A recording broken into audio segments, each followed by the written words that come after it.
ರಥೋತ್ಸವದ ವೇಳೆ ರಥ ಕುಸಿದ ವಿಚಾರಕ್ಕೆ ಸಂಬಂಧಪಟ್ಟಂತೆ ಪ್ರತಿಕ್ರಿಯಿಸಿರುವ ಉಜ್ಜಯಿನಿ ಪೀಠದ ಜಗದ್ಗುರುಗಳು ಕೊಟ್ಟೂರೇಶ್ವರ ಪವಾಡದಿಂದ ಯಾವುದೇ ದುರಂತ ಸಂಭವಿಸಿಲ್ಲ ಅಂತ ಹೇಳಿದ್ದಾರೆ. ಸ್ಥಳಕ್ಕೆ ಭೇಟಿ ನೀಡಿ ಮಾತನಾಡಿದ ಜಗದ್ಗುರು ಶ್ರೀ ಸಿದ್ಧಲಿಂಗ ರಾಜದೇಶಿಕೇಂದ್ರ ಮಹಾಸ್ವಾಮೀಜಿ, ಮುಂದೆ ಈ ರೀತಿ ನಡೆಯದಂತೆ ಮುಂಜಾಗ್ರತೆ ವಹಿಸಬೇಕು ಅಂತ ಹೇಳಿದ್ದಾರೆ. ಜೊತೆಗೆ ಕೊಟ್ಟೂರೇಶ್ವರ ಲಕ್ಷಾಂತರ ಭಕ್ತರಿಗೆ ಆರಾಧ್ಯ ದೈವವಾಗಿದ್ದಾರೆ.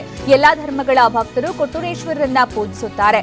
ಮುಂಬರುವ ರಥೋತ್ಸವ ವೇಳೆಗೆ ಹೊಸ ರಥದ ನಿರ್ಮಾಣ ಮಾಡಿ ಚಾಲನೆ ನೀಡಲಾಗುವುದು ಅಂತ ಹೇಳಿದ್ರು. ಜೊತೆಗೆ ಅವಘಡ ಸಂಭವಿಸಿದ ಹಿನ್ನೆಲೆಯಲ್ಲಿ ಫೆಬ್ರವರಿ 27ರಂದು ಪ್ರಾಯಶ್ಚಿತ್ತ ಹೋಮ ನಡೆಸೋದಕ್ಕೆ ನಿರ್ಧರಿಸಲಾಗಿದ್ದು, ಅಂದೇ ರಥ ನಿರ್ಮಾಣ ಸಂಬಂಧ ಪೂರ್ವಭಾವಿ ಸಭೆ ನಡೆಸಲಾಗುವುದು ಅಂತ ಹೇಳಿದ್ದಾರೆ. ರಥೋತ್ಸವದ ವೇಳೆ ರಥ ಕುಸಿದ ವಿಚಾರಕ್ಕೆ ಸಂಬಂಧಪಟ್ಟಂತೆ ಪ್ರತಿಕ್ರಿಯಿಸಿರುವ ಉಜ್ಜಯಿನಿ ಪೀಠದ ಜಗದ್ಗುರುಗಳು ಕೊಟ್ಟೂರೇಶ್ವರ ಪವಾಡದಿಂದ ಯಾವುದೇ ದುರಂತ ಸಂಭವಿಸಿಲ್ಲ ಅಂತ ಹೇಳಿದ್ದಾರೆ. ಅಷ್ಟು ಮಾತ್ರವಲ್ಲ, ಸ್ಥಳಕ್ಕೆ ಭೇಟಿ ಕೊಟ್ಟು ಮಾತನಾಡಿದ ಜಗದ್ಗುರು ಶ್ರೀ ಸಿದ್ಧಲಿಂಗ ರಾಜದೇಶಿಕೇಂದ್ರ ಮಹಾಸ್ವಾಮೀಜಿ, ಮುಂದೆ ಈ ರೀತಿ ನಡೆಯದಂತೆ ಮುಂಜಾಗ್ರತೆ ವಹಿಸಬೇಕು ಅಂತ ಕೂಡ ಹೇಳಿದ್ದಾರೆ. ಜೊತೆಗೆ ಕೊಟ್ಟೂರೇಶ್ವರ ಲಕ್ಷಾಂತರ ಭಕ್ತರಿಗೆ ಆರಾಧ್ಯ ದೈವವಾಗಿದ್ದಾರೆ. ಎಲ್ಲಾ ಧರ್ಮಗಳ ಭಕ್ತರು ಕೊಟ್ಟೂರೇಶ್ವರರನ್ನ ಪೂಜಿಸುತ್ತಾರೆ. ಮುಂಬರುವ ರಥೋತ್ಸವ ವೇಳೆಗೆ ಹೊಸ ರಥದ ನಿರ್ಮಾಣ ಮಾಡಿ ಚಾಲನೆ ನೀಡಲಾಗುವುದು ಅಂತ ಹೇಳಿದ್ರು. ಜೊತೆಗೆ ಅವಘಡ ಸಂಭವಿಸಿದ ಹಿನ್ನೆಲೆಯಲ್ಲಿ ಫೆಬ್ರವರಿ 27ರಂದು ಪ್ರಾಯಶ್ಚಿತ್ತ ಹೋಮ ನಡೆಸೋದಕ್ಕೆ ನಿರ್ಧರಿಸಲಾಗಿದ್ದು, ಅಂದೇ ರಥ ನಿರ್ಮಾಣ ಸಂಬಂಧ ಪೂರ್ವಭಾವಿ ಸಭೆ ನಡೆಸಲಾಗುವುದು ಅಂತ ಹೇಳಿದ್ದಾರೆ.